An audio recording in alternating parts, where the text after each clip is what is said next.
Gavin, Regan. Good evening, everybody, and welcome to the Covington City Council meeting for Tuesday, June 10th. In compliance with state law, City Council special and regular meetings are being held in a hybrid format with in-person, telephonic, and virtual options for public viewing and participation. With that, we'll call this meeting to order. And Chris, if you could please call the roll.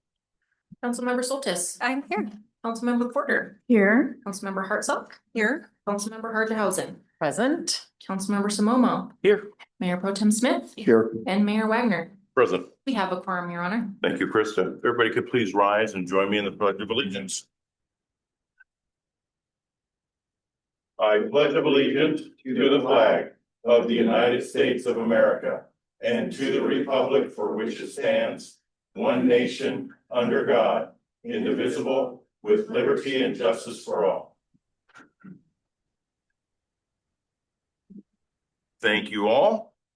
Next is approval of agenda. Regan, do we have any changes tonight? Thank you. Look for a motion to approve the agenda. So moved. Second. Been moved and seconded. All those in favor of the agenda, please state aye. Aye. Any opposed? The agenda has been approved. Thank you. Next up is our post-session legislative update. Emily Shea and Brianna Murray, welcome. Is Brianna joining us online? Brianna is going to be online. She's Okay. multitasking tonight, but she was here on the Zoom. All right. Well, thank you both for being here, and thank you both for what you've done down in Olympia this past session. Of course. And it's Thank great you. to see you all lovely faces. I was actually stopped in SR 18 traffic tonight. So that's why I'm running a little late. It took 50 minutes to get 1 mile. So just kind of a highlight of our presentation tonight for you. Yeah. Good evening, council. Great to see you all. My name is Emily Shea, state lobbyist for the city, alongside Brianna Murray, who's on the line right now. She wants to say a little wave or hi. I think she's Good there. evening, council. Thank you for allowing me to join virtually this evening. We both serve as your eyes, ears, and voice in Olympia. It's been a pleasure to work with you guys this interim and during session, and it's a pleasure to be here today and to advocate for the city of Covington throughout the 2025 legislative session. You can go to the next slide. Oh, even easier. Your left stop there. Ah, awesome. Thank you. Before I get started, I want to remind you all that I forwarded along an end of session comprehensive written report. That report has detailed budget summaries and descriptions of each bill that passed the legislature that may have a nexus with issues relating to city function and the city of Covington's priorities. It's a 10-page report that I will try my best here to summarize tonight, and it's also in your packet that I think you have for review. This evening, I'm going to provide an overview of the 2025 legislative session, discuss the outcomes of the city's legislative priorities, and wrap up by talking about next steps. So first off, the 2025 session was the first year of the biennium, and it was a long session lasting 105 consecutive days. The primary objective of the long session is to adopt new biennial budgets, which the legislature did do successfully. Democrats held strong majorities in both chambers and set the agenda in terms of what policies they wanted to prioritize. There was also 24 new legislators this session and also a new governor and his staff. The legislature finished at 6 p.m. on April 27th. After some concerns that a special session may be needed, Democrat legislators were able to reach an agreement and all 3 budgets passed on the final day of sessions. On May 20th, Governor Ferguson took action on the budget and revenue bills. While this did not trigger a special session immediately, future special sessions are still possible to respond to federal budget concerns. In addition to adopting budgets, the legislature considered over 2,500 bills and ultimately passed 433. This was the first year of the biennium. Any bill that did not pass this year is automatically reintroduced and can be reconsidered next session. There's kind of a map of the bills this year. So overview of the 3 different budgets. As I mentioned, the primary objective of the long session is to adopt budgets, which includes the operating, capital, and transportation budgets. Leading into the beginning of the legislative session, legislative leadership reported that they were facing a $15 billion operating budget shortfall this year. This shortfall was largely caused by rising costs, lower than expected tax collections, and increased demand for public services and expansion of programs. The operating budget funds all state agencies, the first one in your column right there. Appropriations, the largest of which is the K-12 education system. The 25-27 operating budget was 77.8 billion this year. The final budget leaves 2.3 billion in reserves. This was about half of what the state treasurer recommends for a reserve level, and relies on 4.5 billion generated through new taxes and fees. We saw this such as a B&O tax increase, a capital gains tax increase, and a state tax increase, among others. The capital budget, which we love very much, funds public and nonprofit construction projects that are non-transportation related. It's a 7.5 billion budget primarily funded through the sale of bonds, and a portion of the operating budget is dedicated to paying back. This is a budget that funds most projects requested by cities. Additionally, this budget funds several grant programs from housing and homelessness, local fish culverts, and the Public Works Assistance Account. The third and final budget you see there is the transportation budget. Revenues that fund the transportation budget, primarily the gas tax, are continuing to decline. Heading into session, budget writers indicated that the budget faced a 1 billion shortfall in 25-27, and many communities were concerned because the governor's budget delayed funding for key projects around the state. The House and Senate did pass a 15.5 billion transportation funding plan with 1.3 billion in Climate Commitment Act funds. This budget relies on 3.2 billion in new taxes and fees, including a 6-cent gas tax increase. Now on to the good stuff, the City of Covington legislative priorities. The city identified priorities for the 25 session that fell into 4 categories you see on this slide here. The first being the city's capital budget request of $867,000 for Jenkins Creek Trail. Although the final budget did not include the full amount requested, the city did secure $500,000, which will go towards a large portion of the projects. This is also in conjunction with the 1.95 million Recreation and Conservative Office grant from the Washington Wildlife and Recreation Program that the city received. The 47th LD legislators, specifically Representative Stearns, who sits on the capital budget, deserves special appreciation for his efforts on securing funding for this project. The second being transportation related, as a member of the Southeast Area Legislative Transportation Coalition, the city requested protection of the funding allocated to State Route 18 Widening and Safety Project. As mentioned, the state's transportation budget is faced a 1 billion hole, and despite raising revenue, they could not honor all previous commitments. In the House proposed transportation budget, funding for SR 18 was delayed at least 4 years. The Senate proposal, developed by the Senate Budget Cabinet, where Senator Ramos served, retained funding to keep the project advancing, yet required significant new revenue to do so. The difference between the House and the Senate proposals was stark and was not a good place to be heading into budget negotiations. We coordinated to have a panel regarding CLTC members to testify at the public hearing on the budgets, and Representative Hunt also sponsored an amendment on the House floor to provide $10 million in funding to the SR 18 project in the upcoming biennium. While this amount was less than what was needed, it was a strategic move to get the House budget into a more competitive position for budget conference, and the final strategy was successful. The final budget allocates 15 million to the SR 18 project in the upcoming biennium, 25 million in the next biennium, and the remaining amount in the future. This means the project is not on hold, but WashDOT has said this shift in funding will result in a new timeline for the project. They will now advertise the project in 29 rather than 27. Between now and then, WashDOT will complete the design and begin mitigation work. While not a preferred outcome, it's better than what was originally proposed in the House budget. Second transportation related request that the city requested was 40.1 million to include in the next transportation revenue package to complete the capacity needs of State Route 516, upgrading it to a 5-lane arterial. We knew going into session that the transportation funding would be extremely limited, but we continued to get the green light from the delegation in putting in the request in case a transportation package was released this year or to put into a future request. So we moved forward on the request with the support of the 47th district.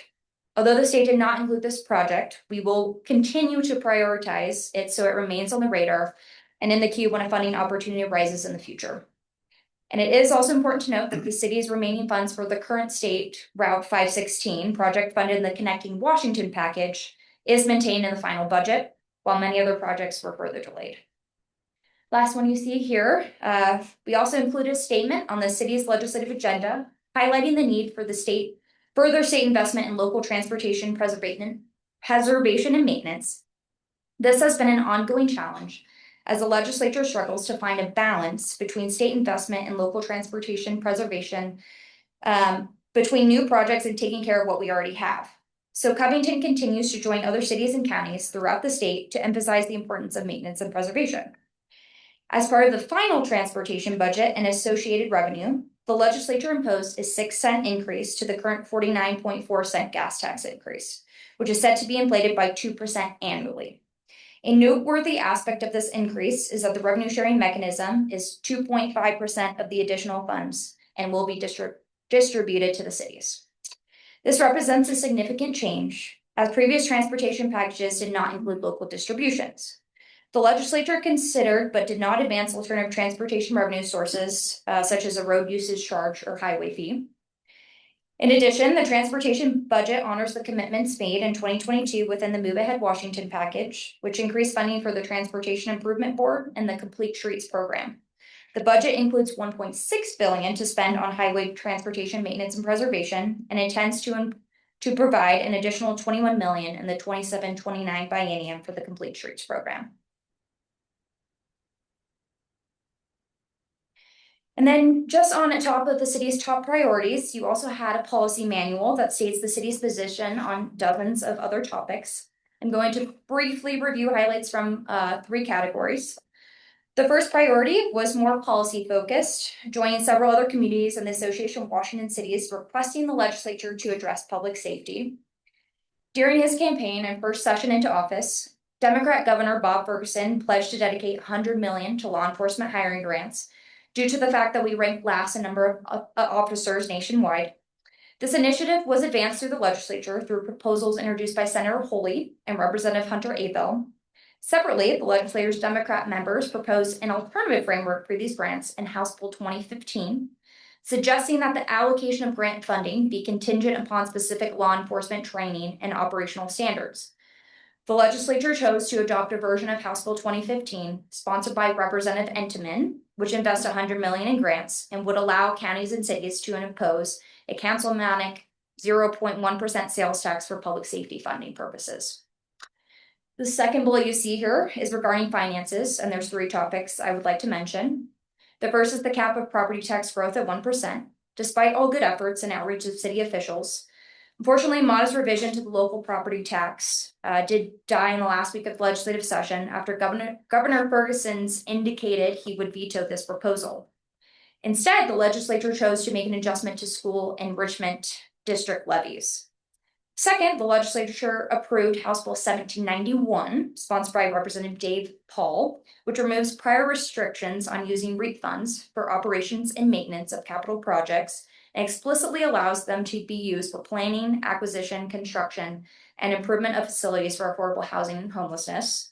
This bill was signed on April 24th and goes into effect on July 27th.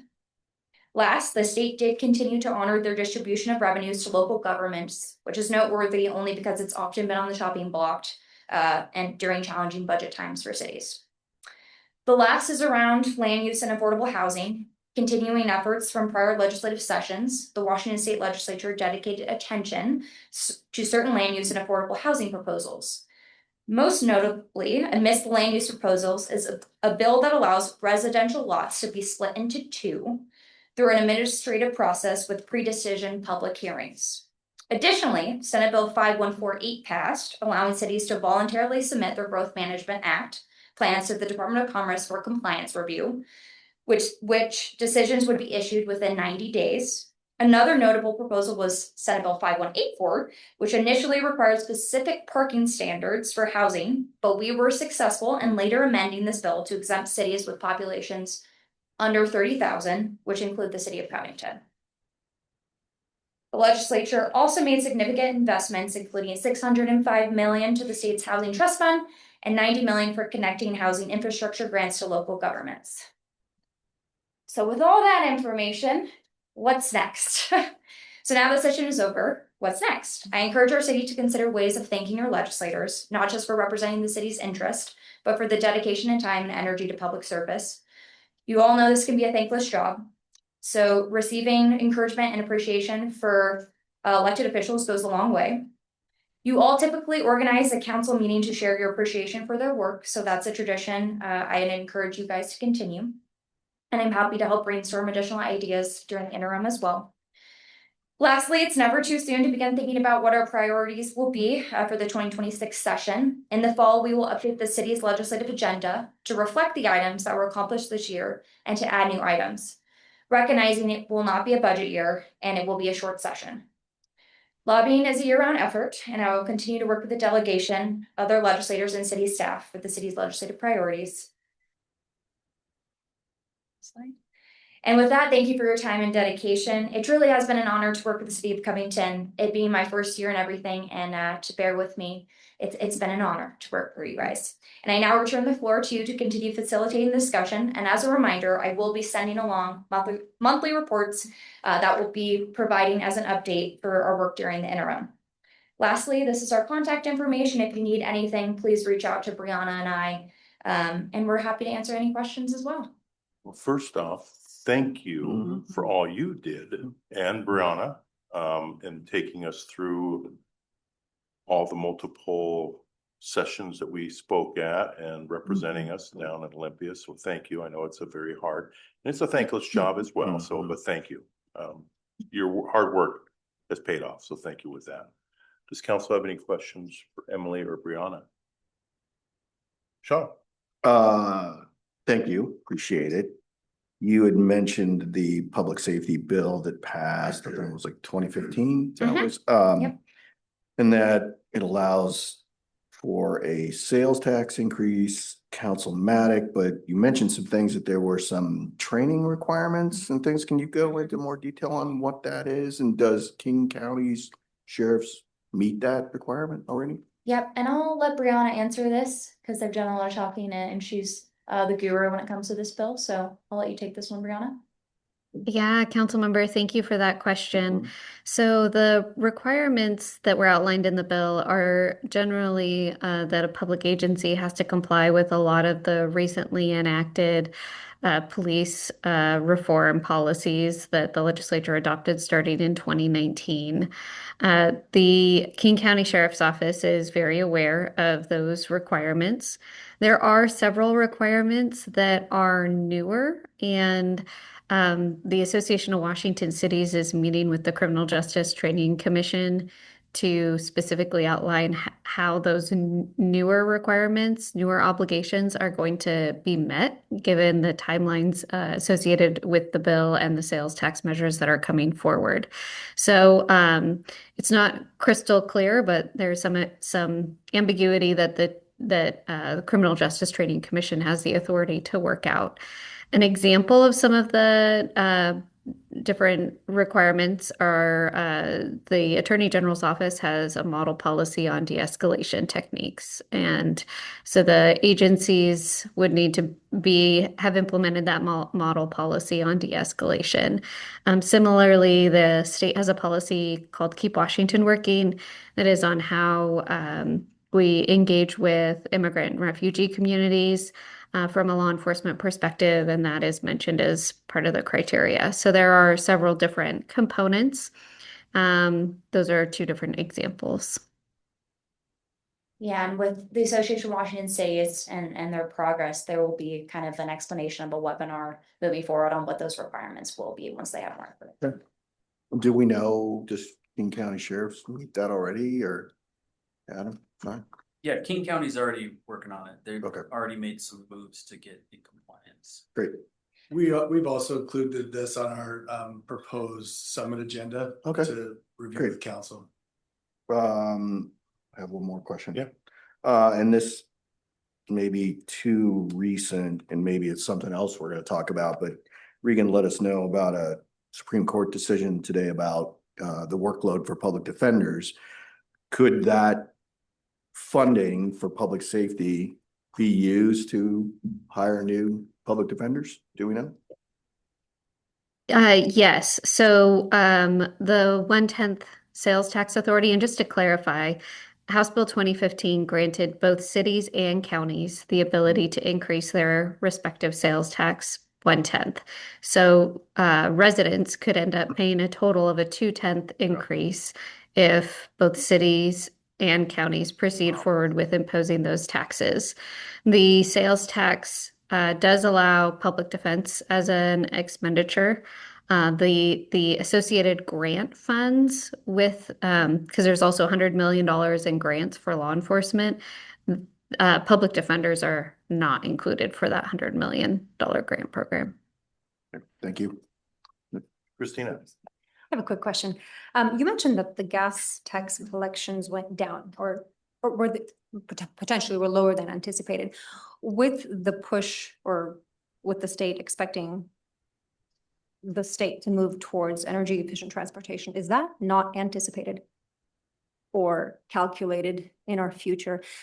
Just thinking outside the box here because, it's not like, oh, we're short. Well, here's the cause and effect, right? Do you have any thoughts on that? Yeah, I'll take a stab at this before Brianna does. I guess there's a lot that goes into the calculations for the transportation revenue. And they had just been starting to report on this, similar to the economic revenue forecast. They have one for the transportation. And that was, regarding Senator Ramos's work with the road usage charge in the past 10 years, looking at ways to look at EVs and if that's an element of the gas tax revenue decline and why they're continuing to decline even though we have EVs. And I think that's a multitude of different reasons, but one includes there isn't as much EVs actually being used in the areas. Brianna can kind of touch on it if you want to answer that. Yeah. So I think the legislature grappled with the idea of relying once again on gas tax for another transportation package, knowing that it's a declining revenue source, which I think is what you're getting at.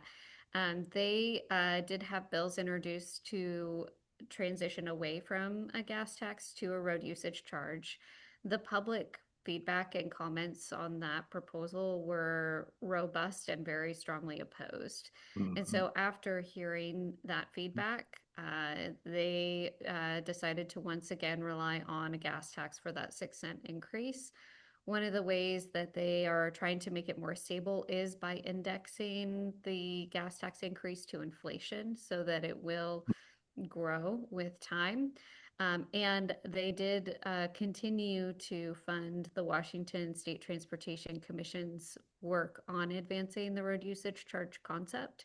So I don't think the road usage charge is off the table. I think it is just the legislature sort of accepted that it doesn't have public buy-in at this time. And so they'll continue to do pilot programs to advance it as an option, but they didn't have the political support to advance it forward as a true alternative to gas tax this year. Thank you. Anybody else? Emily and Brianna, thank you again for all you do and for all your continued support for our city. And we look forward to continuing to partner with you throughout the next several decades, I hope. So thank you. Of course. Thank you guys. Thank you very much. Have a great evening. Yep. Thank you. Next is our first of 2 public comment periods. Speakers will state their name, organization, and whether they are a Covington resident. Comments are directed to City Council, not the audience or staff. Comments are to be related to city business. Comments are not intended for conversation or debate and are limited to 4 minutes per speaker. For attendees participating by Zoom, click the raise hand button. For attendees participating by phone, dial *9 to raise your hand. Once the city grants permission to speak, press unmute in Zoom or dial *6 to unmute by phone. Notice campaigning for any ballot measure or candidate at City Hall or during council meetings, including public comment, is prohibited by state law RCW 42.178.555. And on the sign-in sheet, I have Leroy Stevenson as our first speaker. Welcome, Leroy. It's great to see you. It's been a while. Leroy Stevenson, 26838 166th Place Southeast. I am a resident of Covington. What brings me here today is my next door neighbor, Mr. Amon Atnwall and his wife were recently in a major traffic accident at the intersection of 268 and 164th. That happened on the 28th of May, about 2 in the afternoon. There, I did file a citizen report on this, but there were 2 cars totaled. Personal injuries, none of them required hospitalization. Speed seems to have been a factor, as is traffic congestion and difficulties with line of sight on that particular area. Now, as I understand it, the city code says that bushes are to be no higher than 3 feet from the street level, and trees must be pruned up to a level of 7 feet. Looking north on 164th, there's a hill, of course. I measured the trees, they were within code, but because the hill is there, it reduces the effectiveness of the line of sight, so that if you're looking right, sometimes you can't see a car until it's halfway down the hill. And all of the bushes were over the 3-foot limit. Looking to the left, going south, the first 4 bushes were in accord to regulations. There was 2 city trees that were not pruned to the 7-foot level, and a private tree that was just hanging on all over the place. The accident, I measured roughly 100 yards to the left, going towards Kent Kangley, back towards where the impact of the wreck was, and measured car speeds averaged out around 5 seconds to traverse that 100 yards. And that doesn't, if that's normal speed, it doesn't give you a lot of time when you're trying to do depth perception of how fast someone is coming. You need a little space so your brain can say, well, they're cutting this distance really fast. And the police report indicated that the car coming from Kent Kangley was at excessive speed based on the amount of damage to the car, and the car had a mechanical spoiler that only deploys at speeds above, I believe it was 70. And after the wreck, that spoiler was not back in its normal position of a car going more slowly than that.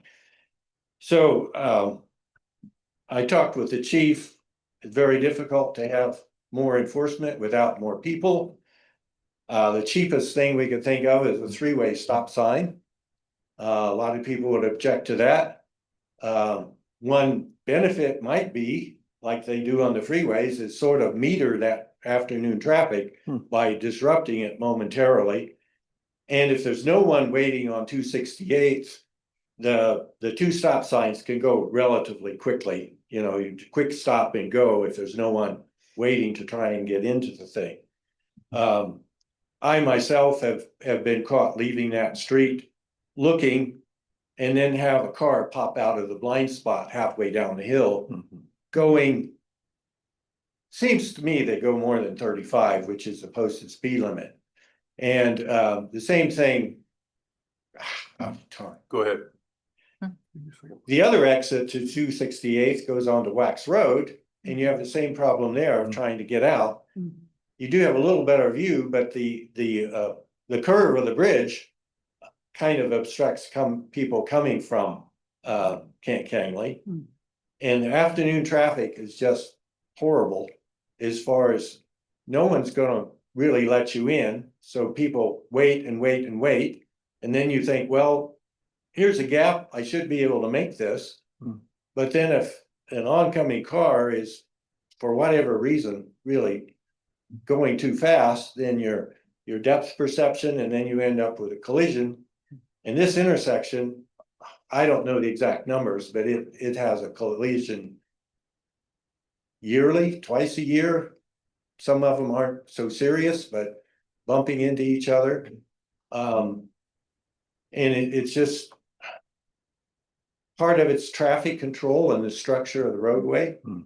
And utilization, I was very disappointed when the new storage place went in on the corner of 164th and Kangley, that right turn lane didn't run the whole length of the property. And that would have allowed more cars to be a loading zone for the right turn and possibly taking some of the load off the other two lanes. That's fixed in concrete now, but there are other places in town that maybe we could utilize roadway that's by just remarking it. So we'll, I know Don and Adam have taken some notes over there, so we'll progress from there. But thank you for bringing that forward, and thank you for speaking on behalf of your neighbor about this. Thank you. Yep, thank you. Hopefully everybody was okay. Yeah. Still some Mhm. aches and pains. Okay. Thank you, Leroy. I have nobody else signed up. Is there anybody else in the audience wishing to speak at this time? Is there anybody online wishing to speak? Please raise your hand. All right, seeing nobody raise their hand, we will have a second opportunity for public comment towards the end of our meeting. Thank you. Next is approval of a consent agenda, items C1 through C4. Is there a motion to approve? Second.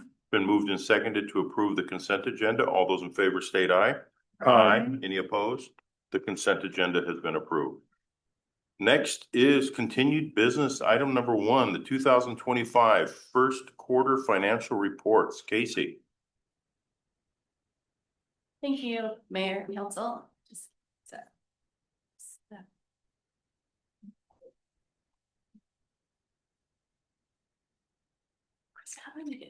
Important pen.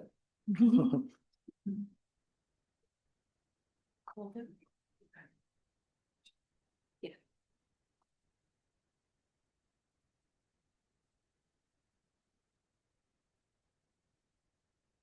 All right, bear with me, technical.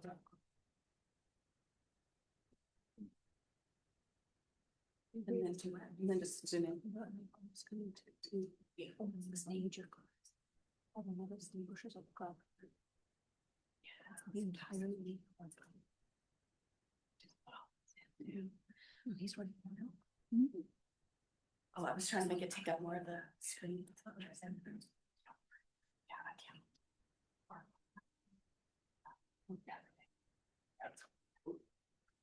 Yeah. Sorry, for some reason I can't get it to go to the whole page, so we'll just start there. Okay, first quarter reports for you. So we'll start talking first about property taxes. Through first quarter, the city's received about $123,000. Just as a reminder, most of the property taxes don't come in until second quarter since they're not due until April. The current levy for this year is a little over 3.3 million. Our current levy rate is just over 71 cents per $1,000 of assessed value. And our current assessed value this year is 4.7 billion. And that's an increase of about $4.5 million over last year, or about 10.8%. So for real estate excise tax, through first quarter, collections are about at $180,000, or 22.5% of our budget. Our budget this year is $800,000. And we're just a little bit higher from the same time last year, about 2.3% higher. There were 13 new home sales, 52 existing home sales, 1 building sale, and 3 lot sales through March. The average existing home price was $670,540, and the average new home price was $834,960. And just as a reminder about REIT, I had mentioned before that we currently have enough in our REIT funds to pay our debt service off that we owe through 2027. So we're exploring paying that off early so that we can save about $200,000 in interest. And also, just as another side note, we currently have a debt service reserve that we evaluate each year based on how much our REIT collections we've received. And now that we have those REIT collections up to the level that we need, we'll be able to reallocate about $830,000 in debt service reserve to kind of our other reserve funds. So that's exciting too. It's a little bonus. So for retail sales and use tax, the unrestricted sales tax for first quarter is about $1.6 million or 28.4% of our current budget. If we compare each category to first quarter of 2024, our retail is a little bit lower at 0.2% lower. Construction was higher at 14.5%. Food services were higher at 10.9%. And all other categories increased by 11.9%. And I know you guys see the weekly update that Regan sends out. We do have some retailers that we've been watching. Some of them have been struggling a little bit lower. So we're definitely keeping an eye on that with our major retailers. So for HB 1406, we brought in $13,000. HB 1406 works a little bit different than our other sales taxes do because it's not a direct allocation of sales tax. It's an allocation of the state's portion of the sales tax. And since they run from June to June, there's a cap and we receive generally funds until about April. And then we have a couple month gap and then it picks back up again once July 1st hits. So that's a little bit different. HB 1590 funds, we brought in $186,960. And then we have the street fund, the TBD, that we brought in $292,000. And then also a reminder on that one, we only have 1 month's worth of collections on the increase, the 0.2% on a cash basis since it started January 1st. We just received our first allocation of that in March. For utility taxes, our total collections are a little over $748,000 or 24.6% of budget. And just looking at 24 over 25, you'll see that water and sewer, there's zero. We implemented those taxes February 1st of last year, but since they're on a biennial billing, or not biennial, bi-monthly billing, we didn't receive any funds from them until second quarter. So then you'll see a comparison starting next quarter.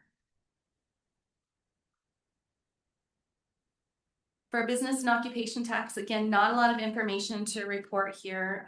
First quarter's collections weren't due until April 30th. So there was just really a minor collection, just a little over $6,000. But I will mention that year to date, now that we've received first quarter, we are at $652,000 worth of collections. Some of that is past dues from 2024 that are finally caught up. And our new tax analyst has been extremely successful in getting all our major retailers to comply. So it's great news. For our interfund loans, we have 3 interfund loans that are active, a little over $5.2 million. We've transferred $2.5 million to date, and we have $2.7 million that's still available. And I will mention the very first one, the CIP 1201 and 1127, show the expiration date is 2/23/25, and it was extended to 27. I just need to update that. All right, so moving on to the general fund. So for the general fund, our operating revenues are at 22.5% of budget, which is completely normal for this time of year for it to be a little under 25%. And that is because, again, of the property taxes, since we don't see those collections come in until April. And then total expenditures, excluding transfers out, we're at 3.7 million with an overall of 20% of the budget spent.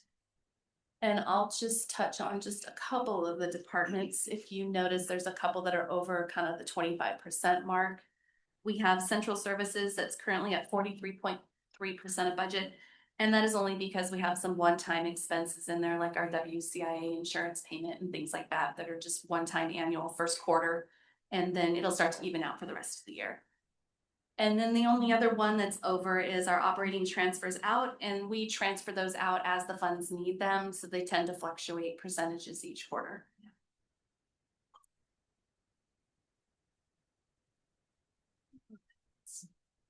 So for public works, for the street fund, our total operating revenues are at 17.8% of budget. And just a couple things I wanted to point out here. Our gas taxes are down. They're at 20%. And we'd received an email from Department of Licensing mentioning that there was an error in, they had a new system implemented. And so there was an error in their distributions and they'll be catching those up. So we should see those pop back up hopefully next quarter. And then again, you see that we're still receiving some motor vehicle license fees. Again, those should continue to taper off as folks that had tabs that were due last year are paying them this year. That fee will go away. And then for total expenditures, excluding transfers out, we're at 24.6% of budget, so right where we should be. And then we also, just as a reminder, the first 0.1% of the TBD sales tax that we implemented, we're transferring straight out to the CIP overlay fund. So we transferred out a little over $163,000 in first quarter to the overlay fund. For the swim fund, our total levy this year is a little over $3.8 million. Our total operating revenues are at 4.4%. And again, that runs on the same collection cycle as the property taxes. So we'll see that pop up in second quarter. And then our total expenditures, excluding transfers out, are at 14.1%. For development services, definitely coming in stronger than first quarter of last year. Their revenues are a little over $900,000, 20% of budget, but a 50% increase over the same time last year. The number of permits for single family residences are at 36 compared to 10 as of 2024. And all other permit categories, there were 80 issued this year compared to 77 in 2024. And those other permit categories are things like mechanical permits, plumbing permits, sign permits, things like that. Total operating expenditures are at 16.4%, so under budget for this time of year. And then aquatics, recreation, and cultural arts. First quarter budget to actual for aquatics revenue is at 21.6% of budget. And recreation and cultural arts is at 22.6% of budget. And our expenditures on the aquatic side are under budget at 18.8 and cultural arts are at 18.6. For the splash counts, you can notice that we are still down over 2024. And I had mentioned some of that it was due to our implementation of the resident, non-resident fees. So we're seeing a little bit of dip. And I know that Landon and Ethan were looking into some targeted marketing to try to get those numbers back up. For cash and investments, our total for first quarter were almost 43 million, 42.8 million. A little bit of a decrease over March of 2024.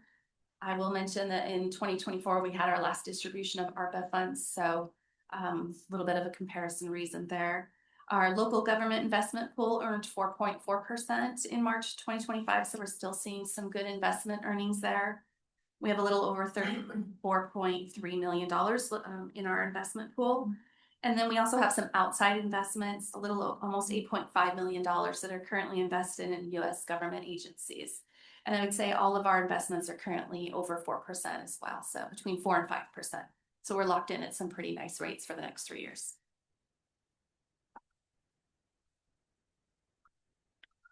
For the Capital Investment Program Fund, not a lot of activity the first quarter. We've collected $147,000 in mitigation fees, transportation mitigation fees, a little over $230,000 in park impact fees. And then again, the transfers in from the other funds, which for the CIP fund would have been public art, the transfer from the general fund, as well as the TBD sales tax to the overlay fund in the CIP. For our bonds, our next principal payment isn't due until November. And again, like I mentioned, I'm researching maybe getting that paid off early. And then our street impact fees currently have a little balance, a little over 2 million. And our park impact fees are at about 650,000. And that is everything I have to share with you this evening. Does anybody have any questions for me? Does council have any questions for Casey? All right. Thank you for a very good in-depth report, Casey. Appreciate you bringing that forward. All right, we'll move into new business. Item number 2. Approve a resolution adopting the 2026 work plan for South King Housing and Homeless Partners. welcome. Thanks for being here tonight. Thank you. All right. Thank you. Well, good evening, Mayor Pro Tem, members of the council. My name is Claire Goodwin. I'm the Executive Manager for the South King Housing and Homelessness Partners, or SKIP for short. And it's been a while. I've been attending virtually often, so happy to be back in person with you all. I'm excited to present to you the SKIP Executive Board's recommended 2026 work plan and budget. And this presentation is a formality and an annual process, which is required by our interlocal agreement. So thank you for having me here. Too far. All right. So for those that are new to our work or listening from home, SKIP is your sub-regional affordable housing consortium formed in 2019 and made up of 11 South King County cities, your city included, plus King County. SKIP's member jurisdictions are listed on the slide. We are a united, coordinated, and collaborative coalition funding the construction and preservation of affordable housing right here in South King County, in addition to supporting the subregion's work and cross-jurisdictional collaboration towards addressing our shared affordable housing challenges. This is a meaningful opportunity to work together with neighboring cities to make an impact on the subregion's affordable housing shortage. To date, we have pulled over $14.5 million to house our low-income neighbors or rehabilitate deteriorating multifamily buildings. And our mission statement is also listed on the slide. The SKIP interlocal agreement requires that the legislative bodies of the member jurisdictions that comprise SKIP take action and adopt the SKIP Executive Board approved work plan and for the next year before it becomes effective. So the work plan and budget reflects the goals and priorities of the SKIP Executive Board and incorporates the review and feedback of the SKIP staff work group. The SKIP Executive Board is comprised of electeds or administrators from each of SKIP's member jurisdictions, and the staff work group is made up of staff from each member jurisdiction. In January, a survey was administered to the Executive Board, and a draft was developed based on the survey results and reviewed by the staff work group. Executive Board feedback was incorporated, and a finalized draft was developed and reviewed by the staff work group. On May 16th, the SKIP Executive Board adopted the 2026 work plan and budget, which is the version included in your packet. And as you can see on our timeline, we are at the last step in the process, a council adoption from all 12 SKIP member jurisdictions. So the 4 goals for the SKIP work plan remain the same in 2026 as in 2025. Fund the expansion and preservation of affordable housing, develop policies to expand and preserve affordable housing, serve as an advocate for South King County, and manage operations and administration. Each goal in the work plan has corresponding actions that support the goal, and most goals are continuing the work from previous years. Each goal has corresponding indicators that will assist in measuring progress towards the goal. And those indicators are reported out in our annual report. The full work plan with action items and indicators can be found in your agenda packet. So the 2026 SKIP operating budget totals $501,975. 64% of SKIP's expenses go towards the salary and benefits of our 2 staff. Regarding revenues, SKIP's operating budget is funded solely from SKIP member contributions and are based on population tiers, which I'll go over on the next slide. And no member jurisdiction is moving into a new population tier this year. The Executive Board adopted a policy in July 2021 to increase member contributions by 15% each year through 2026 to work towards a balanced budget. Regarding expenses, salaries and benefits are proposed to increase by 0.3%. This is to align with actual expenditures in this category as we over budgeted in previous years. Interfund IT, which is the amount paid to our administering agency, the City of Auburn, for IT services, is proposed to increase by 14%. Professional services is proposed to increase by 46% or $26,000 due to an every other year data update to the SCIP Affordable Housing Inventory Dashboard at $18,000 and anticipated higher rates for contracted services. Professional services include advisory board compensation, contract attorney expenses, the data update I mentioned, third-party construction reports, professional development, travel, housing development consortium member dues, and an annual license fee. The proposal includes aligning budgeted categories with SCIP's administering agency. And SCIP continues to spend down the fund balance from previous years' cost savings to mitigate any additional increases to member contributions. And lastly, on the budget, the executive board is recommending the operating budget also include a portion of interest earned in 2024, primarily from Housing Capital Fund contributions towards an unrestricted fund balance in reserve. Interest earned in 2024 to be applied to the reserve in 2026 for the city of Covington would be $29,074. For SCIP to spend the interest earnings requires the approval of each SCIP member with allocated earned interest based on their contributions. With the adoption of the 2026 SCIP operating budget, which incorporates a portion of the interest earnings into an unrestricted fund balance in reserve at the very bottom of the budget, the City Council is providing authorization for SCIP to use those funds for future budgeting purposes as recommended by the SCIP Executive Board. These funds will assist in future years should there be an economic recession and members choose to pause an increase in dues or other unexpected expense arises. The remaining interest earnings will go towards the 2025 funding round of the Housing Capital Fund, and your council will provide approval to use those funds during the annual concurrence process in early 2026. So this slide shows SCIP population tiers established in the interlocal agreement and the member contribution by year that incorporates the 15% increase each year. And the city's member contributions would be $15,086 for 2026. So this table shows the state's Office of Financial Management, or OFM, annual population data in 2021 through 2024 by each member jurisdiction. For the 2026 budget, the 2024 population data is used to establish which tier the city falls into. And the 2025 population estimate is not published until June 30th of this year. So as you can see, South King County is steadily growing across most jurisdictions, including the city of Covington.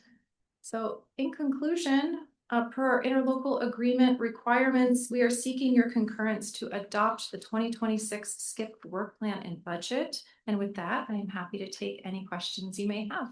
Thank you, Claire. Does council have any questions? All right. Thank you very much. Appreciate you coming tonight.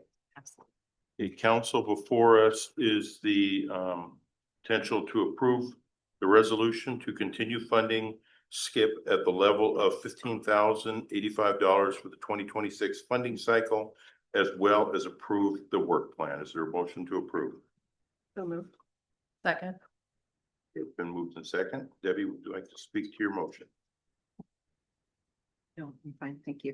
Jennifer, would you like to speak to your second? Thanks for this update. I really appreciate getting to see you and to hear the progress that SCIP is making for such a small contribution. It's really exciting, and council member Soltis, lets us know when she gets to go on tours of these great projects. So we really appreciate all the work that you're doing and sticking with it through the years and really seeing it blossom. So thank you. Thank you, Jennifer. Is there anybody else wishing to speak for or against the motion? All right, it's been moved and seconded to approve the resolution to continue funding SCIP at the level of $15,085 for the 2026 funding cycle, as well as approve the work plan. All those in favor state aye. Aye. Any opposed? Motion passes. Thank you again, Claire, for being here tonight. Next is new business item number 3, clarify provisions in comprehensive garbage, recycles, compostables, collection services contract with Republic Services. I am recusing myself and turning this over to Mayor Pro Tem Sean Smith. Thank you, Mr. Mayor.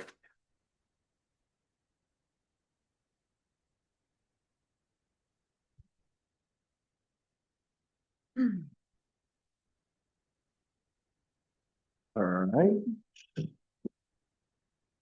Turning this over to you, Don.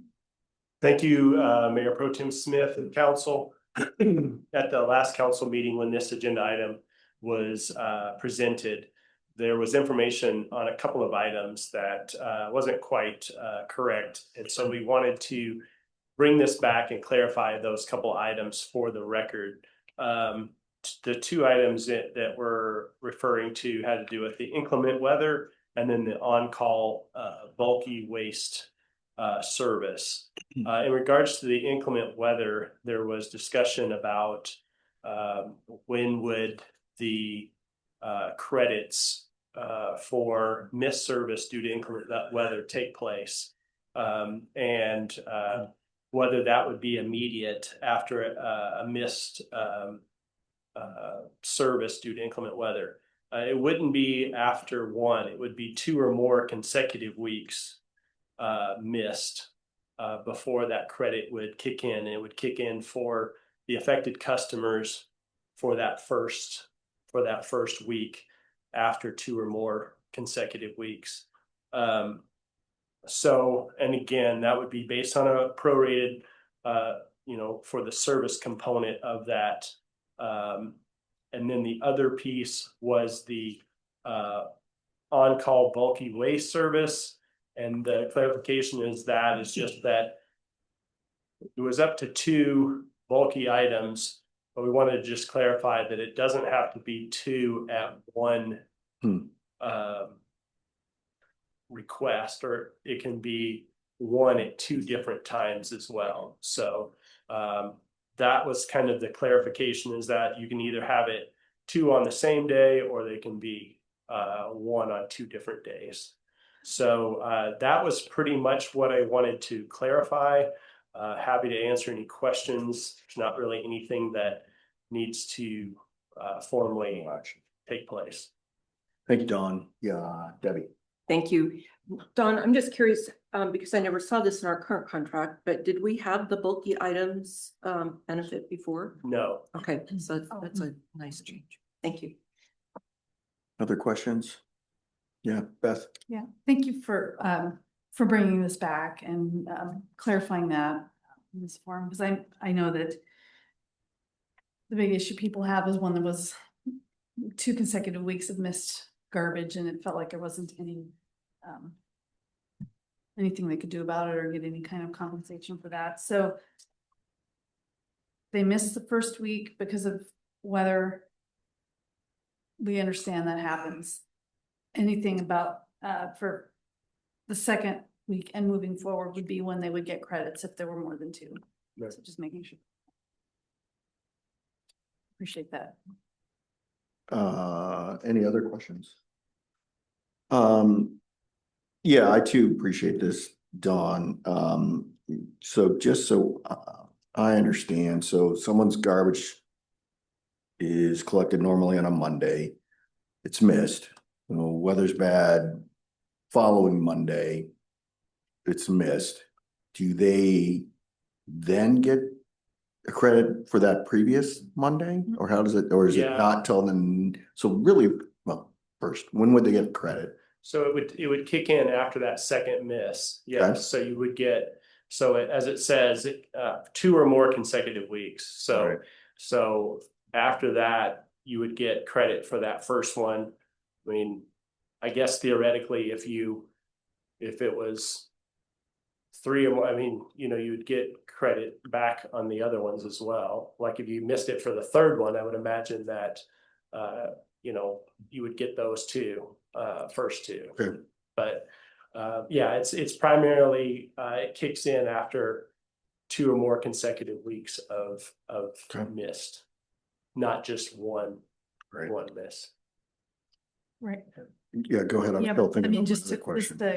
just to clarify though, then the first week won't get paid, won't get credited regardless, essentially. It's Correct. only the second one, right? But here's just to keep this in mind is as soon as it's missed though, there's still more garbage that they can take out in the next that they're picking up. So typically the hauler will have a lot of times even have another laborer and stuff like that because they have to get out usually.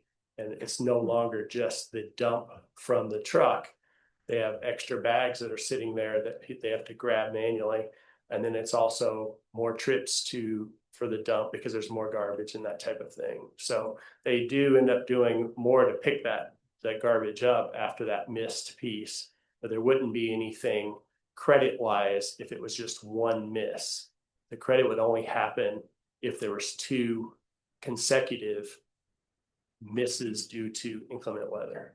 And then you would get credit for the first week that was missed, not for 2 weeks that were missed. Does that make sense? What if it goes on for, not that it's gonna happen, but if it goes on for another week, do they get then reimbursed for that? That's Where that 2 or more comes in? That's where the 2 or more comes Okay. in. That's the way, I mean, that would be pieces we'd probably have to work through what the details of that is. So I don't want to exactly speak that that's exactly what would happen, but that's my understanding based on the reason why it says 2 or more. Okay. Yeah, I guess I think where I was going with that is I just wanted to make sure that there was an incentive for them to come, not that they would intentionally, but if there was a big event and people weren't getting their garbage picked up for, 2 or 3 weeks, how do we maybe prioritize Covington residents to get theirs picked up? We do it because if they don't come and pick it up, they have to they have to credit for all of the missed weeks, not excluding the first one. Right, and we also have in the contract talks about having extra, that we can request to bring out, I'm trying to find it here because I don't want to misspeak to this.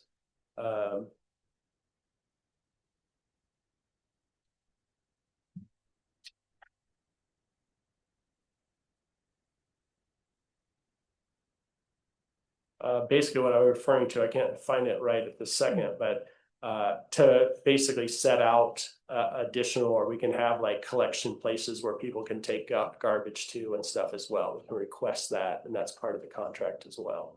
So. I know that's probably not reasonable for a lot of people. I know that some people can do that and it's great to have that, but. Right, and that's the reason why there's in addition to, I'm sure they don't, it's kind of multiple options that are out there. So, yeah. Okay. I'm trying to craft my second question, but I can't really figure it out. But it could be conceivable if to get compensated, you have to miss 2 or more.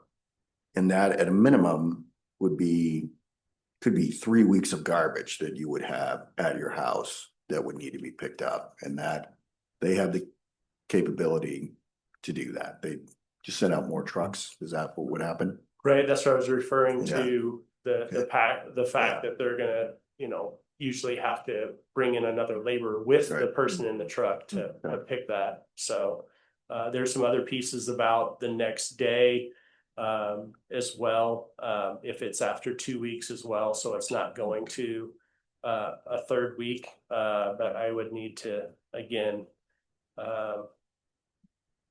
like I said, I don't want to misspeak on the details of it, because it is in here for that. It says, if multiple single collection days are missed due to disruptions in multiple weeks, recovery collections shall be made on the next regularly scheduled collection day. For example, if both Tuesday and Wednesday customers are missed 2 weeks in a row, then recovery collection would occur the following week on the regularly scheduled collection day. That's if it's 2 days missed.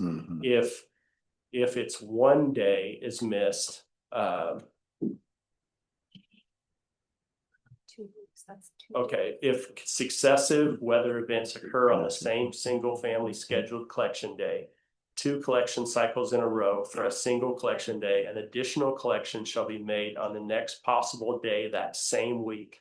For example, if a Tuesday customer has missed 2 consecutive weeks, then recovery collection would occur on Wednesday or as soon as it's safe to do so. Any other questions? Fortunately, it hasn't happened yet. Yeah. Yeah, hope I probably won't, but you never All know. right. Well, and we looked into the cost of what it would do with the Yeah. probability of all of that too, like how often it's happened, even our contract and over the years, and then what the cost would be to ratepayers to have that. Mhm. The amount of credit you would be getting is pretty small for that prorated service versus probably what you would be paying for Right. to have it be credited after one miss. And it would be quite a bit more for that than what it would be for the missed for it to be immediately happening after 1 week. Okay. Just appreciate that explanation. Yeah. When residents may not see that credit, we can explain what that's for. Right, if you get, I don't know, if you're paying, your credit might be like $1 or something like that for Mhm. that piece when it's prorated, right? It may not be very much once you think about how much you're paying for it prorated just for the service. And so if you are then paying, everybody's rates go up to have that credit for that 1 week of missed, and you're basing it on the probability of that happening, it's probably not a great, I guess, investment or whatever for that. It just made me realize, any other questions? This is exclusively for inclement weather, so snow events. But does that include things like flooding or It just what has inclement weather, so I would imagine Okay. that would be, it usually comes down to the safety and things of picking up garbage and stuff like that is usually what it comes down to. and what about other natural disasters? I guess that's just earthquake or something like that. Yeah, I think it would again come down to the details of those we'd have to look into based on the situation that happens and how much of it applies to the contract. Okay, not that it needs to be in this one, but well, I guess we've got a 12-year contract. The RFA is basically saying for large earthquakes, for people to be self-sufficient for 21 days. So just something to be thinking about, that's not just food and water. You're gonna have to do something with your garbage as well. So just something to put in the back of your mind that it's not just inclement weather, that it could be a major disaster that people will be concerned about. What are they doing with their garbage on that type of event? So, I mean, Right. I'm sure it's a priority that's much lower, but yeah, the RFA's messaging now is they say 3 days, but it could be 3 weeks before anyone can get to your house. Yeah, and that's part of our emergency management Okay. things with the continuity of operations, continuity of government, things like that. What we have to do to get things up and running as soon as we can, including those types of services. Perfect. All right. Any other questions? All right. Thank you. Let's bring back Jeff.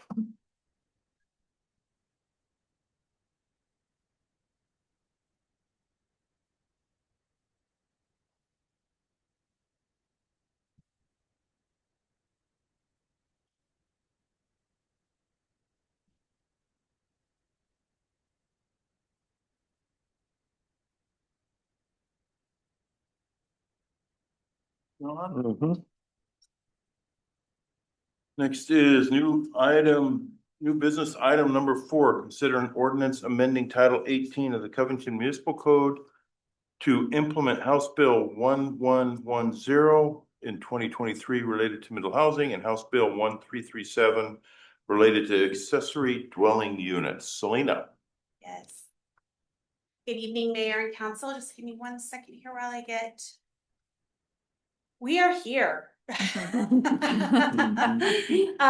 Tonight, on this agenda before you is the final ordinance that would adopt House Bill 1110, 1337 for ADUs, and then some other minor adjacent changes that we needed to talk about related to those two House bills.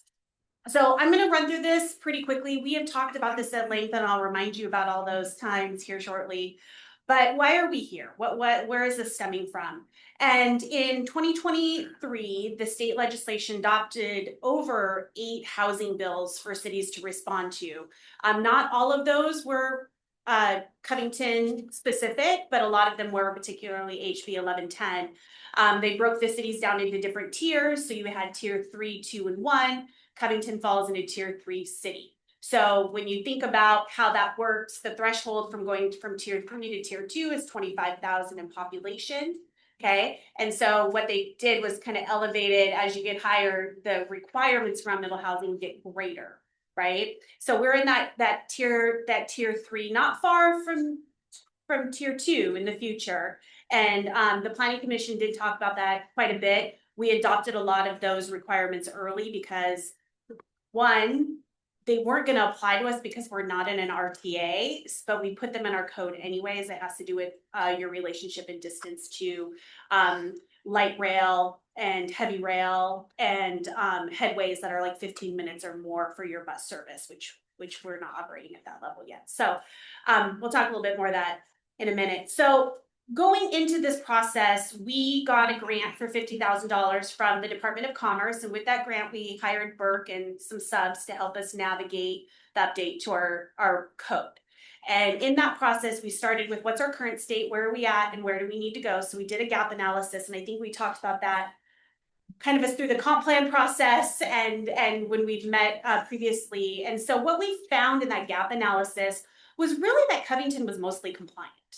And that we already allowed a range of middle housing. We just called it different things, right? So we called it like a townhome 2 or more, a townhome 4 or more, multifamily housing. And we already allowed accessory dwelling units. And what we really focused on was aligning with where the state mandates gave really clear direction on what that means for those types of housing, and then filled those gaps with the code amendments before you. So HB 1110 for Covington particularly, it required allowance of duplexes to sixplexes. So those different types of housing forms in all your residential zones that you allow single family residential. And this was in response to the Washington housing crisis, which we're still navigating. And the intention was to increase options, affordability levels, reduce displacement. There was a myriad of requirements for the Y under that bill. And they really want us to be building these neighborhoods and these new housing using existing infrastructure. So there's also some limitations on just because we're adding more people doesn't mean our roads get bigger, right? We still want to we want to think about the relationships of housing with tree ordinances, housing with stormwater ordinances. So we'll also talk about all the follow-on work that's going to come out of this as well. Briefly talking about HB 1337, that's the accessory dwelling unit provisions. Like I mentioned, Covington already had an ADU code. We didn't have to ask the question, do we want ADUs? We have already had them. Now I will say it is not a robust program for Covington. We've maybe had, I think, like 3 or 4 in the last 15 years. A lot of that is due to HOA restrictions. Where are people going to put them on their properties? But what this particular ordinance does is it changes the requirements that you get up to 2 per lot. They can be attached, detached in your attic or your basement. And that they got rid of some parking requirements around that too. So will we see if I had to hypothesize, will we see a lot of ADUs in our neighborhoods? Maybe not. Where we might see them more on people who own a little bit of acreage on the east and west side of the cities and who may have some space in their backyard that want to provide some generational housing or ADU for rental income or otherwise. So we'll talk a little bit more in depth. So that's a little bit of how we got here. This is a picture of the journey we've been on. So we really started this in 2023 with the housing needs assessment. And if you can remember back to 2023, that was a council directive. We wanted to know our current state of housing, which was perfect timing because under the state mandates for GMA, we had to do that anyways. So we did a first phase analysis, the second phase analysis, got all this information that was required. We rolled that into our comprehensive plans. And that's really the foundation for HB 1220, which is our transitional housing code, the codes before you tonight, 1110 and 1337. And From there, we've moved into the draft code work that we started with the Planning Commission, technically about mid-year in 2024, and landed that in February of this year. So we've done a lot of public outreach through the comprehensive plan process. We knew this was on our docket, so we talked about it at those opportunities. We did housing surveys. There's a lot of feedback we got. I think we did something at Covington Days last year. So a lot of back and forth with the Planning Commission, a lot of back and forth with Planning Commission and Council, and then obviously our legislative process, which lands us here today. I really appreciate this slide. This talks a little bit about that gap analysis we did where we said, what do we already have? And then how does that crosswalk over to the new terminology or the new definitions that came out of the state mandate? So what you see in that green box on the right is really that crosswalk there. So we allowed duplexes, multifamily townhomes up to 4+ units. You can kind of go down multifamily or multiplex stack. We had this terminology and what the state mandate then was actually gave us real definitions. And I'll just let you know that townhomes was probably the most debated definition we were running into at the land use level with our current planners. And so one really good win out of there is we now define it. You know what a townhome is. I would say it's a style of housing, but it is officially 3 or more attached units becomes a townhome. So when you see 2 units, tall stacked, right? That's technically a duplex, even though it looks like a townhome. So there's some, some visuals that we're going to have to get used to. This is a really quick rundown of all the sections of the code that we worked through. We updated the definitions. We spent a lot of time on the density and dimensional standards. As you know, we came back and we talked about setbacks, trying to land that ever looming request around 5 feet. And it was council and planning commission consensus that we were going to stick with our 7.5 interior. So that's baked into this code. We also created some exemptions and thought about rooftop decks. That's something we're getting a lot more requests in our downtown multifamily. And we could see that progressing into our single family homes as well. We're seeing that trend, Seattle, Bellevue, rented down. So we've created some language around that. The building code had some for us to refer to. We looked at design requirements. And the reason we looked at this is because the state requirement says you can't treat middle housing different. What you do for single family, you do for middle housing. And so you can't have a special design review board. You can't say, well, if you're 3 or more, it has to be a certain color, certain material, certain design. We don't get to look at that. And so we had to remove a lot of that from our code. That is what we did have with some design requirements. We did add in the discretionary ones we are allowed to have, which are very minimal, which really have to do with more like the form of the site that they're going on, right? So do we want certain kind of vegetation around the building, or these things that aren't really barriers to entry when we think about middle housing.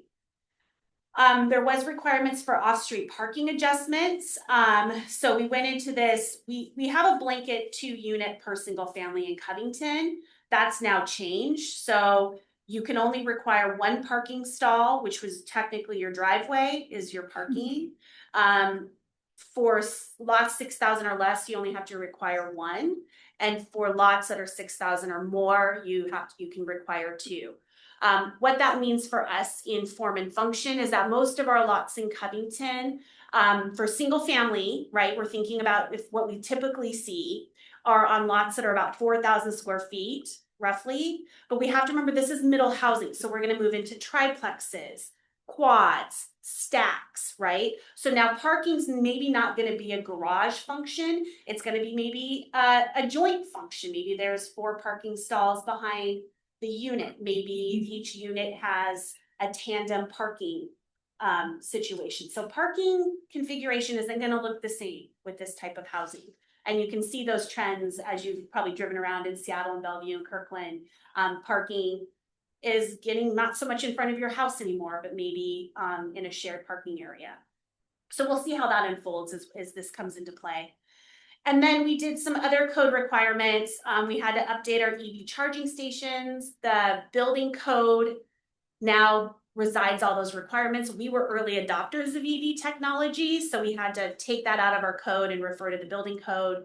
We did this as part of it since it's also tied to middle housing because the building code does talk about once you get into 4 or more units of attached, there is EV requirements. So we had to, make sure that those coincide. Obviously, every time we're touching our code, we're thinking about the customer that's coming in, the industry folks that are going to use it, and really trying to get more into basic plain English. If our planners can't understand it, there's no way anyone else is going to understand it. So kudos to Mark for keeping us honest in that regard. And then just wanted to point out, we did again respond to that longstanding industry request for setbacks, and so we'll be taking that off our work plan. And if they want to come back in, they can formally apply for that 5-foot setback request. You've seen this slide before. The information to the left of this is just, there are some discrepancies between some of these housing codes that were worked out. So one of those is that under HB 1110, every lot, single family lot, is entitled to at least 2 units on it. So that could be 2 separate single family homes, a duplex, a single family home, and an ADU. But we have to also remember that the ADU is allowed up to 2 units. So you could get a single family home on one lot with multiple types of housing units on there. We'll see how that plays out. That may get corrected in the future. I don't know. A lot of cities have just kind of like adopted it as is, and we'll play it when it comes to light.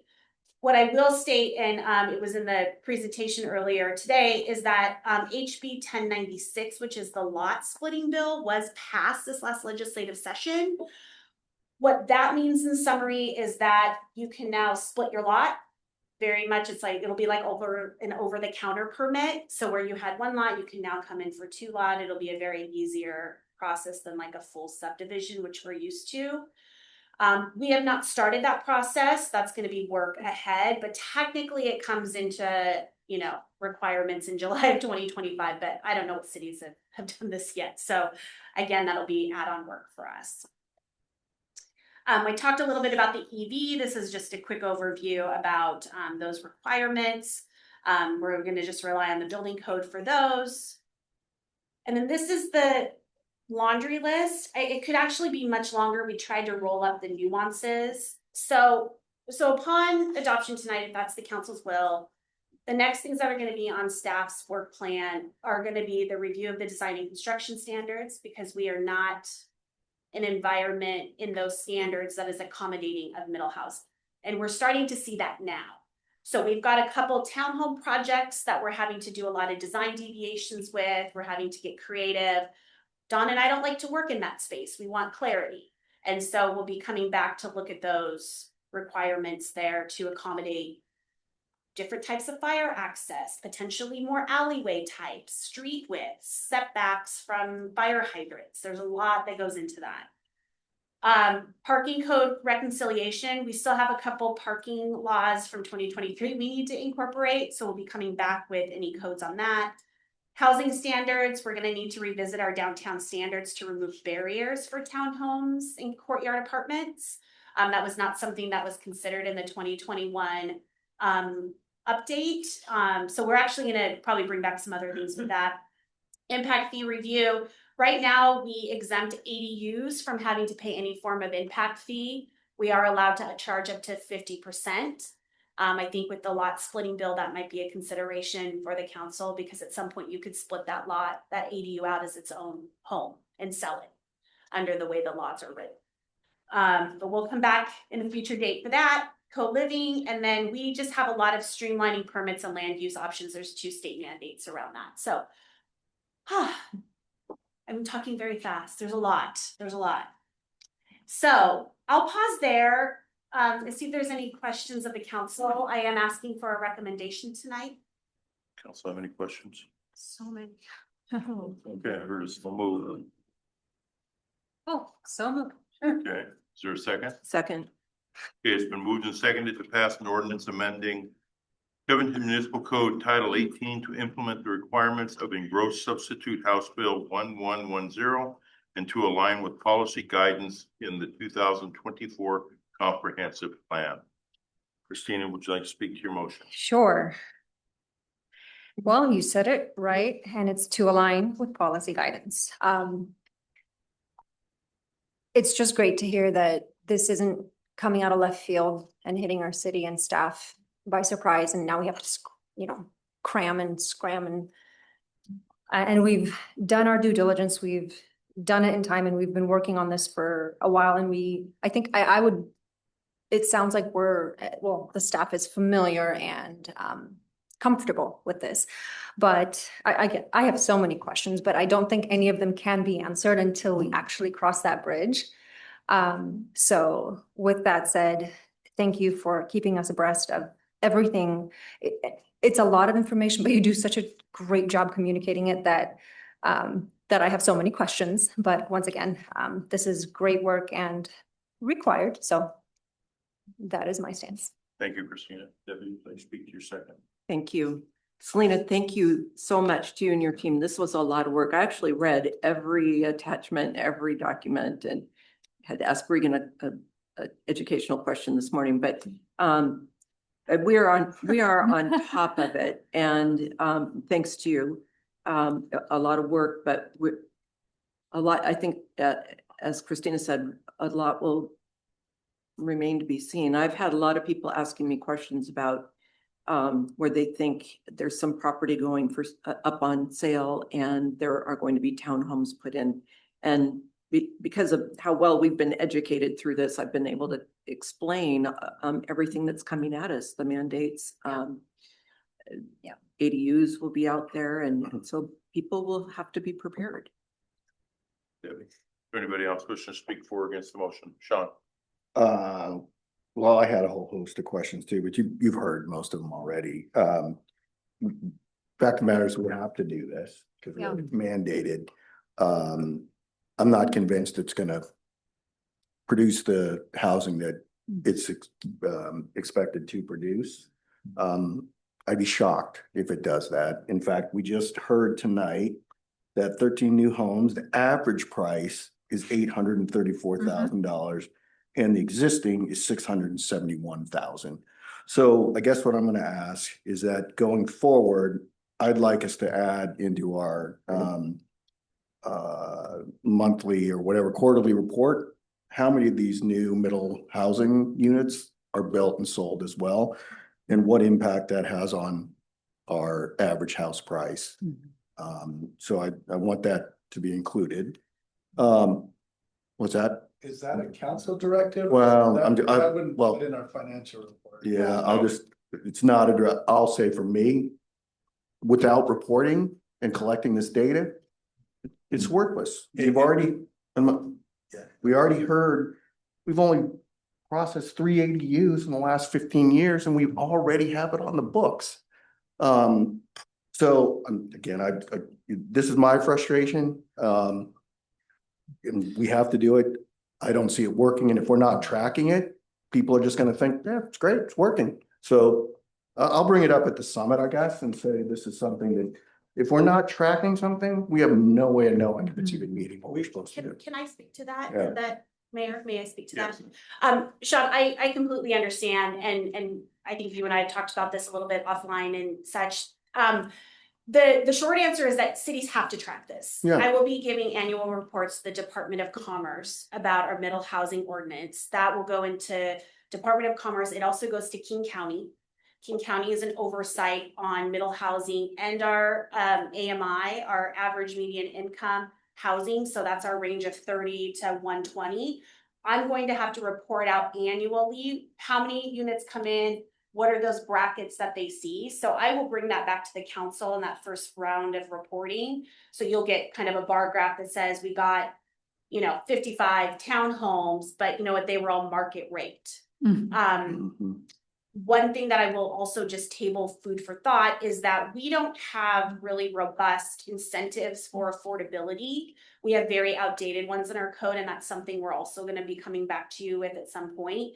Right now, to your earlier point, we kind of want to see how this lands, right? We want to give it a little bit, at least a 12-month check and adjust, come back, and then we'll know what's working, what's not working, what we're up against from a policy and decision making, and then start to unpack more of that affordability.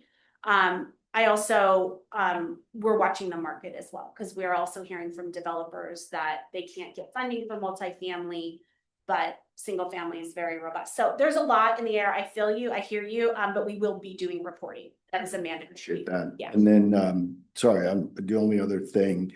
Anecdotally, I've heard, I think some other communities have already adopted this and people are getting, and I can't believe this is true, but getting assessed for their property taxes and they're being assessed at what it possibly could be built as. So their property taxes are going up, not because they have a single family home, but because it could have a sixplex on that property. So anyway, I know we're not asking questions now, but just I think the ramifications of this, I think the goal of this is right. It's not gonna do what we want it to. We're gonna have expensive townhouses is what we're gonna get. And that's just, and we're gonna come with all those additional impacts on our infrastructure without additional resources. So anyway, we've heard mine. It's not the right solution. So, but we have to do it. So anyway. Anybody else wishing to speak for or against the motion? Beth? Well, I appreciate what the staff does. I have to say that. I mean, I know this is a lot of work and we've had those conversations too. It's just, I want to make sure that listening to what our residents want as much as possible, providing that within the construct of the law that we need to follow by state mandate. So my rhetorical question is, what can we do then as a city to take care of our residents and still comply? And to, again, you don't need to answer that. That's just because we don't really have an answer yet to Sean's point, but I appreciate all the work that went into it because I don't like seeing our current residents feeling like they're getting crowded out, but at the same time, we know that there's a future we have to build for too. So appreciate all the work into it. Thank you, Beth. Anybody else wishing to speak for or against the motion? It's been moved and seconded to pass an ordinance amending Covington Municipal Code Title 18 to implement the requirements of engrossed substitute House Bill 1110 and to align with policy guidance of the 2024 comprehensive plan. All those in favor state aye. Aye. Any opposed? Motion passes. Thank you all. Thank you, Selena. Next up is to discuss selections of citizen and honorary citizen of the year. Look at that, Chris is on it. I'll go ahead and start, Mayor, if you'd like. Yeah. So each year, as you know, council, the city recognizes a citizen and honorary citizen of the year for the wonderful contributions that they provide to the community in different serving methods. So this list that Krista just brought up there was emailed to you recently, but here's a hard copy for you. So now it's for council to select one from each category, one citizen and one honorary citizen of the year that we'll honor a little later this summer. Thanks, Regan. Okay, council, let's start with honorary citizen of the year. Is there a motion or a suggestion, nomination? I move to nominate Josh Lyons as honorary citizen of the year. Second. Do we have a second? Yes. Second. Okay.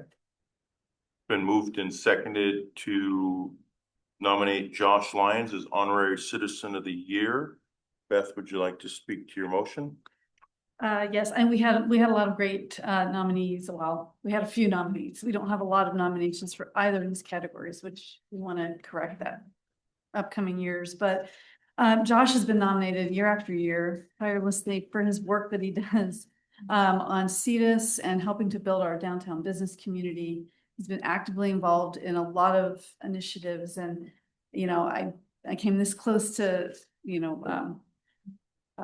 moving to appoint him a few years ago, but we just had another candidate. So excited to see his name come back up again, and I really would advocate to have him as our honorary citizen of the year. Christina, would you like to speak to your second?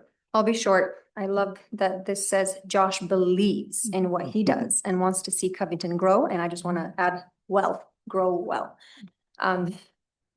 Josh believes. Every time you see him speak, he's passionate about Covington, and I love to see that. Thank you. Is there anybody else that would like to, is there any other nominations for honorary citizen of the year? All right. So let's go to citizen of the year. We'll do one motion at the end. So citizen of the year, do we have any nominations for citizen of the year? We have Matt Shuford and 2 for Linda Fenster. Debbie. I would like to nominate Linda Fenster for Citizen of the Year. Is there a second? A second. Okay, it's been moved and seconded to nominate Linda Fenster. Debbie, would you like to speak to your motion? Thank you. There couldn't be a better role model for our city than to be 86 years old and using your walker to carry the garbage bag and your picker, your garbage picker. We all enjoy picking up garbage, but we're maybe a little more able-bodied. She truly cares about this community enough that this is her daily routine. And I love that, you know, it helps the city, but it's helping her too. So she's encouraged me and I think is a great role model. Debbie. Beth, would you like to speak to your second? Just what Debbie said and just the inspiration. I mean, you just have to, for those folks that aren't doing that, but when they see her, it inspires them to do something too. And maybe it's picking trash now, but maybe tomorrow it might be getting involved on a commission or doing something else to beautify the city or getting involved. And it takes that spark. And I think, yes, Linda's that spark. Thank you, Beth. Okay, so we've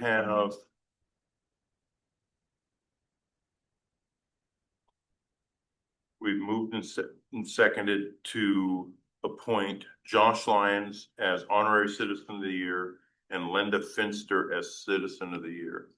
Is there any more discussion for or against the motion?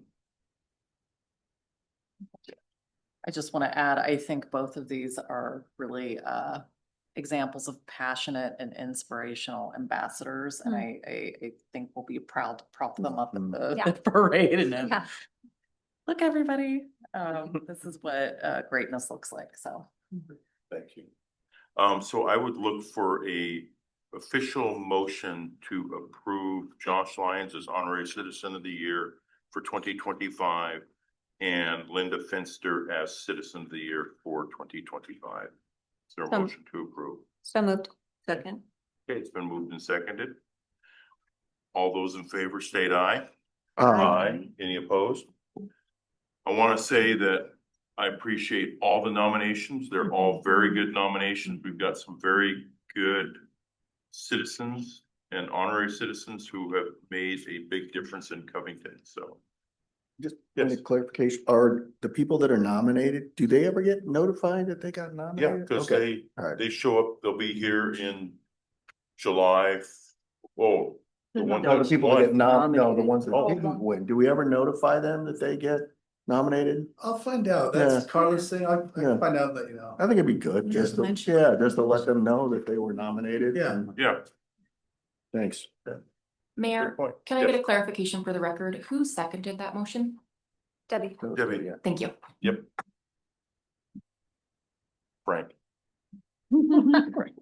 All right. Thank you very much for that.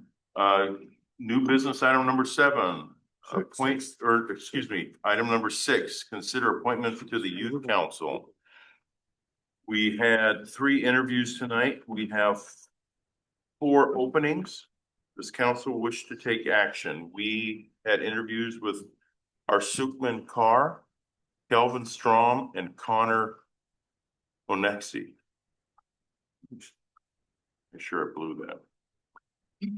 Yes, I would like to nominate, is that the right word for this? Okay. Yep. Connor Onesic to fill position 14 on the youth council. with a term beginning immediately and expiring upon graduation from high school. Second. Second, okay. Debbie, it's been moved and seconded to appoint Connor Onesick to fill position 14 on the youth council with a term beginning immediately and expiring upon graduation from high school. Debbie, would you like to speak to your motion? Thank you. Connor is an extraordinary young man, maintaining a 4-point GPA throughout high school. He coordinates events at Count Lake. He really wants to be part of our community. He has a lot to give back. He talked about what he'd like to see in the next 10 years, and he'd like to see more out there for our cyclists and our pedestrian infrastructure, more shade. I wanted to get right into our whole climate action plan, but and then more parks with more things to do and community-driven events. So he's very passionate about not only students, but youth in total. And he would do a great job on the youth council. Thank you, Debbie. Christina, would you like to speak to your second? Sure. I will second everything that Debbie said, and not to be redundant, I just wanted to point out that there's not many people that say, I'm incredibly hardworking, especially of the youth today. That's what a skill. And not only is he hardworking, but I need to finish the job. I tend to start a lot of things. I like to start things, but to be able to say, hey, I am incredibly hardworking, finish the job. Kudos to Connor. He's determined and he wants our city to be better in many different ways. So, Christina, is there anybody else wishing to speak for or against the motion? It's been moved and seconded to appoint Connor Onesick to fill position number 14 on the youth council with a term beginning immediately and expiring upon graduation from high school. All those in favor state aye. Aye. Any opposed? Congratulations, Connor. Does council wish to take action on a second position? Jennifer. I would like to nominate Harsukam Kaur to fill position number 15 on the youth council with a term beginning immediately and expiring upon graduation high school. Second. Yeah. Okay. It's been moved and seconded to appoint Harsukam Kaur to fill position number 15 on the youth council. Jennifer, would you like to speak to your motion? Yeah, I was struck by Harsukam's confidence in talking about her skills and qualities, notably punctual. She was early by about 15 minutes, which allowed us actually to get started with her interview early since the first one did not arrive on time. Excellent time management, strong leadership, works well with others.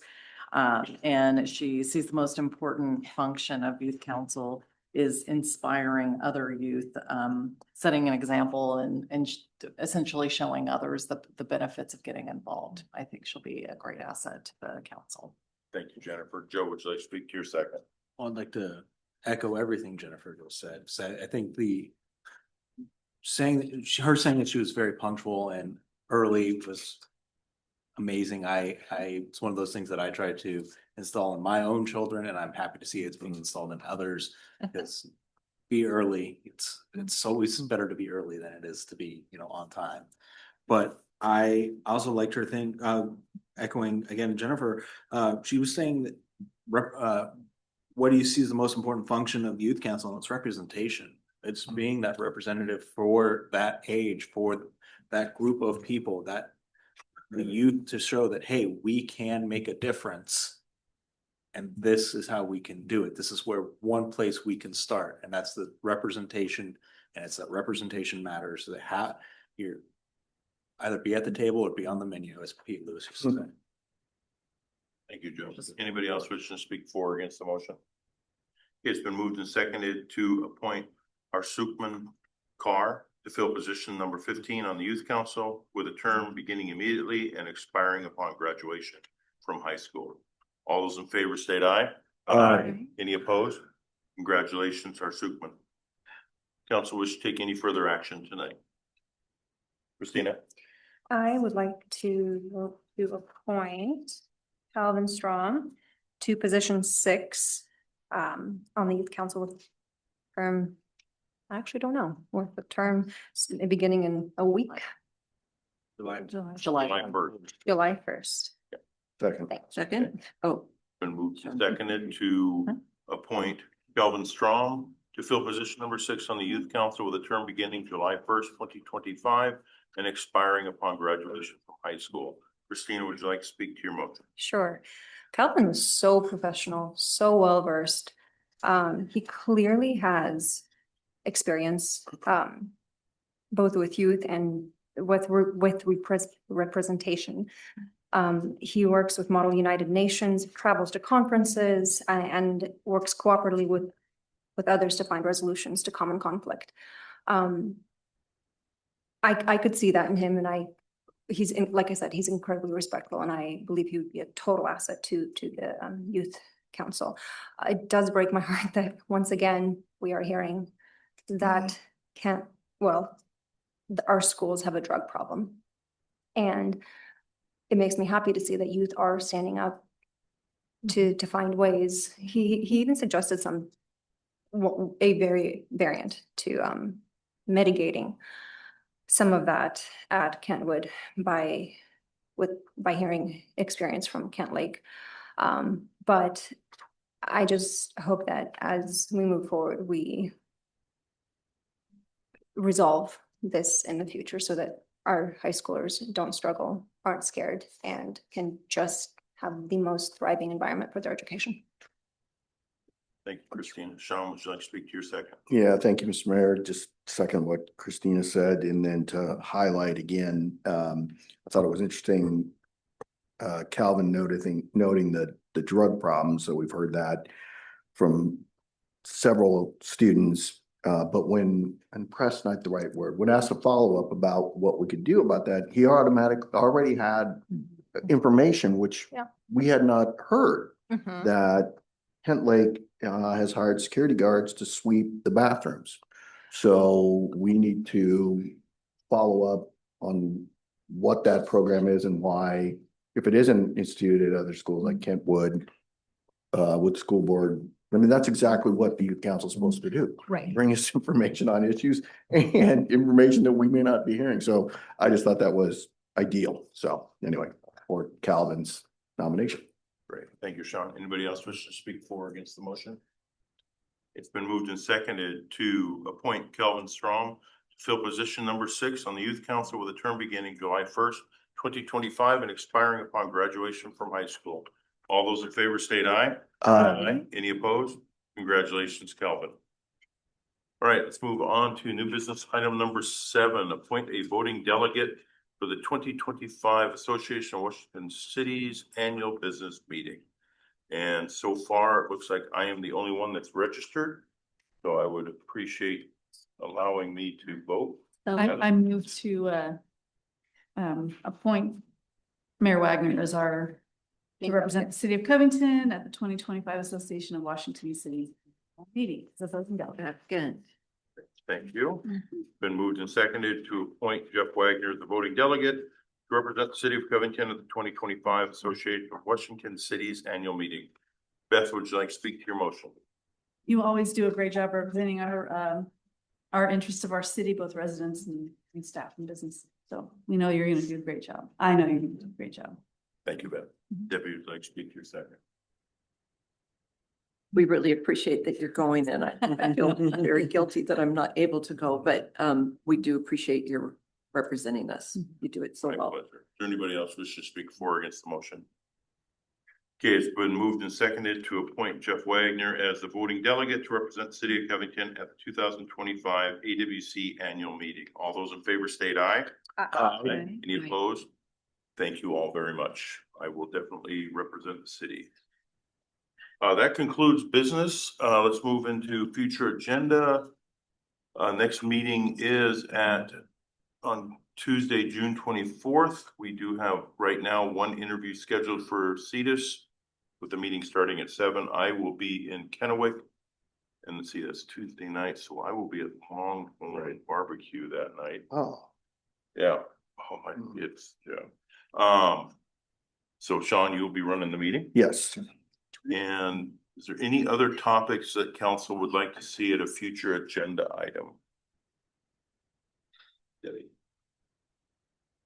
I'd like to propose that we have a little bit more discussion about the Supreme Court mandate on the public defense standards and what that, specifically what that will do to the city. I understand it's a decision that's been made, another one that we have to comply with, but it's got, I'm guessing, some pretty severe financial impact on us, but I don't know what that number is. And I'm not asking for a budget, but can we talk about, we've got 10 years to phase it in. Are we planning to take it in tenths? Are we planning to push it out as far as we can, hoping that it goes away? I know we won't do that. And maybe the upcoming meeting is too soon, but if we could publicly talk about it, because this is another area I really would like for our residents to understand the number of mandates coming our way that we have to comply with that really cost us a lot. Will cost us money, or will cost us in the quality and number of arrests that are going to be made, because there aren't enough people out there to do the work. Quality or money or both, something suffers. So is this something that we can bring back at a future date if there's council consensus to do that? Yeah, we had planned to do that anyway, but right now we don't know enough information to, I think, really inform council on it. The plan is next to meet with our public defenders, figure out, because it reduces that number, but that's not just for our city. If they represent another city, that's included in that. So there's a lot that we need to figure out. In the end, it's going to cost us a lot more for public defense. Each case is going to go up, because if a public defender can do 400 cases, now it's reduced to that 120 or whatever it is. They still want to make the same amount of money. So each of those cases are going to be quite a bit more expensive. Right. And they're going to have to hire additional public defenders. That's the main issue right now, is we already have a shortage in the state of public defenders. We're going to need about 3 or 4 times more in that 10-year time period that we have now. So this could be a really good summit item if council is okay waiting until then, give us time to figure this out, because as you know, it just came down yesterday, so we just Is council good consensus for our own summit? All right. Yes. Perfect. Thank you. Thank you. Does council have anything else they'd like to see in the future? All right. Thank you. Let's move into council staff comments. I'll start with Adam. Thanks, Mr. Mayor. We had a couple block hits this weekend where we were able to recover stolen vehicles. One tied to the burglary that happened at Foss. So those cameras have been coming in very handy for us. So thank you again. That's all I have. Thank you, Adam. Ethan. Yeah, good evening, Mayor and Council. Nothing from me tonight. Thank you. Thanks, Ethan. Don. Nothing tonight. Thank you. Thank you. Selena. 2 things. The first one, thank you for the middle housing discussion. I really appreciate that. I would be remiss not to give some credit to Daphne Hernandez, our associate planner. She is really the key to keeping us on track. I can't think of enough words to express my gratitude to her. So a lot of hard work there, and our team at Burke. They've been phenomenal in this process. The second thing I wanted to bring up was Regan sent you over a climate element amendments and next step memo from me. I don't know if you were able to take a look at it, but I'll give you the rundown really quick.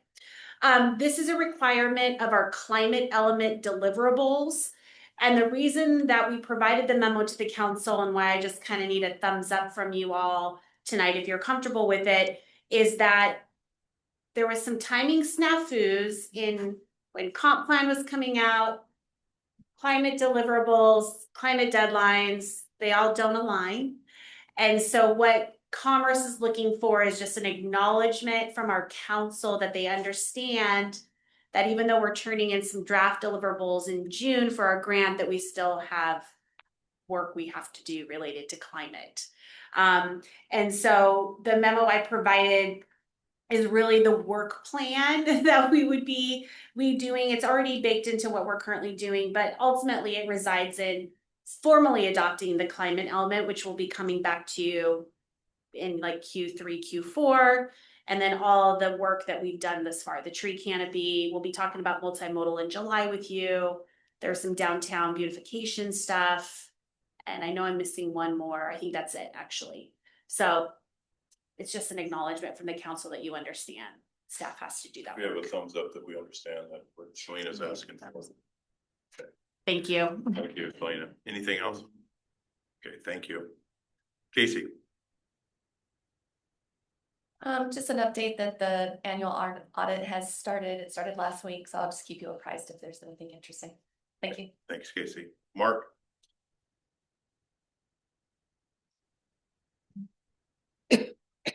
My video is going a little slow. There's no executive session tonight, and I have no additional report. Thank you. Great. Thanks, Mark. Regan.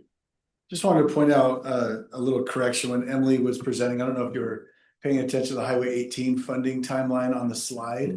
That was incorrect. What she verbally said was correct, but the correct numbers are 23 to 25, 14 million, 25 to 27, 15 million, 27 to 29 is 25 million allocated, and then that future, and I share this in a weekly update, is 591 million, which that's the big question mark on if we'll still receive that allocation. So just wanted to make that. Thank you, Regan. Anything else? Anything else? Sorry, no, thank you. Okay, thanks, Regan. Kristen. This week I am attending year 4 of the Northwest Clerks Institute, and I just want to thank the city for allowing me to continue my education as a city clerk. Thank you. Thanks, Kristen. Joe. Oh, thank you. So I have pick tomorrow night. I do not get to lead that meeting, so Chris Roberts will be back. So thank goodness, because tomorrow is going to be an exciting one. We are going to talk about how we can revamp pick, which was discussion we had most of last year, and hopefully we're going to finally get that going to make sure we're doing things, trying to get more interaction that way. But we're also going to be talking about the King County Transportation District tax, which King County is proposing a 0.1% tax for transportation. And so we will be discussing that tomorrow night, and I will bring back as much information as I can to you all in 2 weeks. I do have to correct SCA because they are still saying we have a $20 vehicle license fee on their thing. So I need to make sure that they know to scratch that off of there. But other than that, on Saturday, the Kent School District will be holding its graduation for its 4 high schools down at the Shower Center. If anyone needs me on Saturday, wait until Sunday because Ryan is graduating at 8:30 on Saturday morning. We have to be at Shower at 7. So around noon, I might be grumpy and tired. But just letting you, I just want to ask the parents on here who have had children graduate, how am I going to survive this without crying my eyes out? Well, Okay, that's good to know. Yes. Take a box. But no, so I just want to say in advance, because I'll tell this to my son on Saturday, but to all of the high school seniors in the Kent School District, congratulations, you made it. Here's to whatever comes in your future. Thank you, Joe. Congratulations to your son for making it. Oh, yeah. Scary times for me. Jennifer. I wanted to say the soccer field looks amazing. And I'm using Portia's term to describe it. It looks amazing, Mom. Every time we've been driving by it recently, I mean, it's beautiful. I wanted to ask if we've been given any updates from PSC. I know sometimes they email council directly, but I haven't seen anything in the past couple of days and know that there's been outages affecting various neighborhoods Sunday and Monday. And also impacting, traffic lights and whatnot around town. So I'm assuming that's heat related. If so, what is PSC? I would very much like to know what's the plan because it's not even that hot yet. Yeah, I agree. It wasn't the heat. It wasn't. No, it was, I don't want to, if someone else was going to answer, but I did get some kind of a response on Sunday night and it said that they were back up and that had been, it was a human error. It was, something was not installed properly. And then Monday I was didn't- my neighborhood and Oh. it just said, hours and then it was back up. There was no Two reason. hottest days. Okay. It was a transformer, I think. This is the first I'm actually hearing of it, because usually when there are issues in the city, I always get PSC and then a lot of times I'll forward it to council. So the lights were Yeah. out, when I came home Sunday evening, traffic lights were out at 256th and Wax Road, that main one, where you're getting on and off Highway 18. And I was getting texts from friends, do you have power? So I don't know exactly where the outage was. And then last night, I know it was the neighborhood where Beth and I live. I don't know if you were impacted, Jeff, and the light there at Kent Kangley and 192nd was out. So yeah, I guess I'm, just concerned about I'll find out. the rest of the summer. Right, we usually get the direct council emails and I didn't see anything. It was so. huge. There was a huge chunk of Covington that didn't have service. We were at home at the time. They were back up before 5, well, at least for my section, but then towards Wax Road, it wasn't up yet. And it didn't have a reason. Yeah. And last night it only No, lasted that's it. Thank maybe, you. it only lasted maybe 35 or 40 minutes. So it wasn't horrible, but on the could be. hottest day, it was. Thank you for allowing me to miss the last council meeting and the Tri-City meeting. I always miss because I go on vacation this time of year. But no, I really don't have any updates because I'm just kind of back in it. I did keep up with email while I was gone. Didn't attend any meetings. But thank you. Debbie. Sean? Swallowed some. There was no RFA meeting this last week, so I don't have a update. I was disappointed or sad to hear about the attempted robbery at Foss, and Sonia's been such a huge part of this community. It's just disappointing that would happen. I'll be curious to see what the resolution of that is, and anyway, that's all I got. So thanks, Sean. As some of you may or may not know, I'm on the Joint Recommendations Committee as the chair, and one of the things that I've been volunteering for the last few years and will again this year is to be on the review panel for the Community Development Block Grant applications, and well, we are part of the minor home repair program that I believe, I haven't seen the list of applications yet. We won't know that until probably for another few more weeks, but usually we're part of that as administered by the city of SeaTac. One of the other things I did happen to sit on in partially was the federal funding seminar, like the future of federal funding, that the Association of Washington Cities hosted a few weeks ago. And I don't want to hold my breath, but it sounds like it'll be interesting to see what happens next year, because there was talk of potentially running the CDBG funding down to 0 and not funding it. Now, whether they do that or not, I don't know. I mean, we think positively, but it will be interesting with all of the cuts to some of those programs that we see, so how that will impact our community. But in the meantime, we'll move forward as planned, and